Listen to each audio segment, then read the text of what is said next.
Reform UK leader Nigel Farage has blasted atop Kemi Badenoch aide over claims that the Tories have stopped apologising for the mistakes made during the Conservative Party's 14 years in power. Farage, who cannibalised much of the Conservative vote after the 2024 general election, delivered his 18-word verdict on Baroness McLean's remarks just hours after coaching a reform-themed football side in his Clacton constituency. McLean had told supporters that the Conservatives had finished showing contrition following last year's election drubbing and stressed that Badenoch must now focus on earning back the trust of voters. In a leaked recording of her speech to the Conservative women's organisation last month, obtained by The Telegraph, the ex-Redditch MP said, "We've done the mea culpas, we've done the apologies, we've done all that." Reform UK leader Nigel Farage has blasted atop Kemi Badenoch aide over claims that the Tories have stopped apologising for the mistakes made during the Conservative Party's 14 years in power. Farage, who cannibalised much of the Conservative vote after the 2024 general election, delivered his 18-word verdict on Baroness McLean's remarks just hours after coaching a reform-themed football side in his Clacton constituency. McLean had told supporters that the Conservatives had finished showing contrition following last year's election drubbing and stressed that Badenoch must now focus on earning back the trust of voters.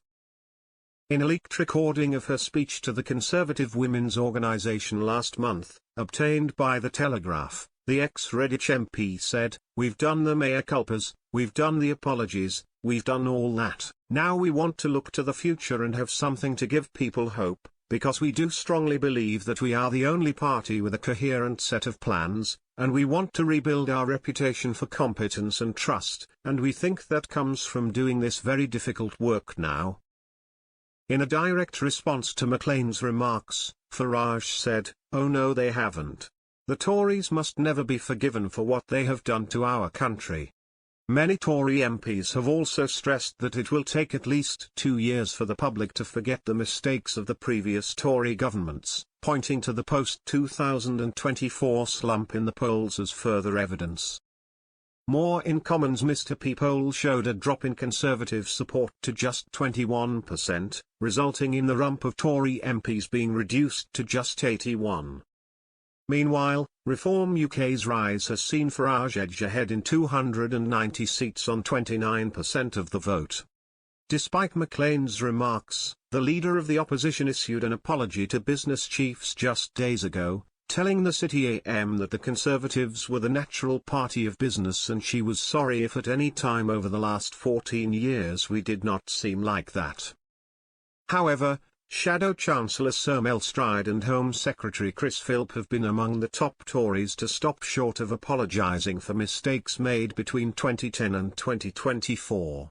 McLean, who was appointed as Director of Strategy at Conservative campaign headquarters after running Badenoch's leadership campaign, also faced fury over her comments from both Labour and the Liberal Democrats. Labour Party chairwoman Ellie Reeves redeployed Sir Keir Starmer's 2024 general election attack line of 14 years of failure. She said, "It shows just how out of touch the Tories are that they believe they have said sorry for their 14 years of failure in government. The Conservatives crashed the economy and left working people picking up the tab with sky-high mortgages and rocketing bills. Yet they haven't apologised even once for their dismal record. The Tories' attitude to the mess they made is completely tone-deaf. It's the same old Tories, they haven't learned a thing." Liberal Democrat Deputy Leader Daisy Cooper added, "The Conservatives are completely deluded if they think the public have forgiven or forgotten the mess they've left behind. This is a slap in the face for families still paying out more for their mortgage because Liz Truss tanked the economy." Kemi Badenoch should urgently confirm whether she agrees with her own senior official on this, or if she will properly apologise to all those who suffered due to years of Conservative chaos under the government in which she served. The row comes shortly after Boris Johnson was reported to have told Tories that the best strategy to deal with Farage is to ignore him. Speaking to the Swiss magazine Weltwoche, the former Prime Minister said, "My strategy with the individuals that you mention is don't talk about them. When I was running the UK, this party you mention was on 0% in the polls. sometimes 3% max. Don't talk about them. Talk about what you are going to offer the people. The Brexit Party had hit highs of 19% when Johnson took over as Tory leader in July 2019, later collapsing to just 2% when Farage opted to stand down hundreds of candidates to help halt Jeremy Corbyn's Brexit reversing march to number 10.